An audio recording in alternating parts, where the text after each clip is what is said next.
We're going to talk about a really important part of the Windows 8 experience and platform, and that's the Windows Store.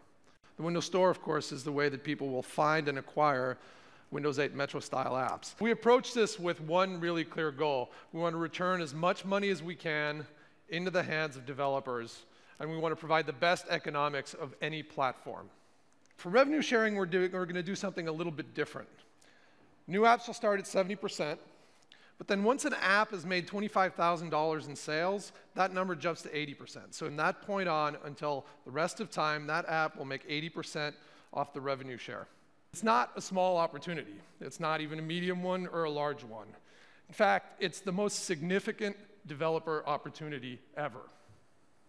400 million. That is Gartner's estimate for how many x86-based machines will ship over the next 12 months. This is the run rate of PCs.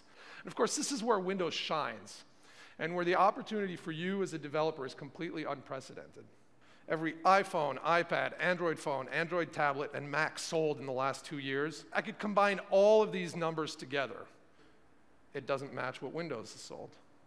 Well, the store will be available in every language that Windows is available in, so that's over 100 different languages, and your apps will be localizable in all those languages as well. In the top 40 markets by GDP, which combined represent 95% of the GDP of the planet, we will have local currency payments and settlements. And Windows 8 is Windows. It's built on what is already the most enterprise-friendly platform there is out there. So that means that apps can be managed, deployed, and updated in the enterprise just as well as they can outside of the enterprise.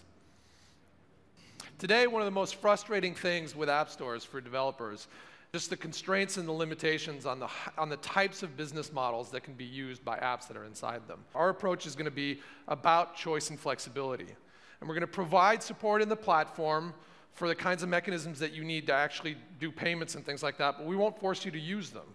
We're going to let you choose what you use. We're going to give you room to innovate, not just in your app, but also in your business model. Discovery, which is what this is all about, isn't just about browsing and finding and searching. It's also about trying. The best possible advertisement for your app is the app itself. So one of the things we're actually going to do with the Windows Store is we're going to expose the catalog to search engines so that they can index it. These web pages are really important to discovery because you can deep link to them. So what that means is anyone can create, if someone's writing a review of your app or something like that, they can have a link directly to the page for your app in their review, or people can build top 10 lists and things like that. We designed the store to make it as easy as possible for people to find apps. Minimal hierarchy, so as many apps as possible are close to the surface and just a tap away for me to go and acquire.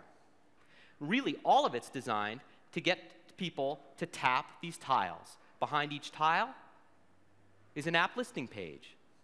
This is the surface area for the developer, for you to really establish both the character and the capability of your app.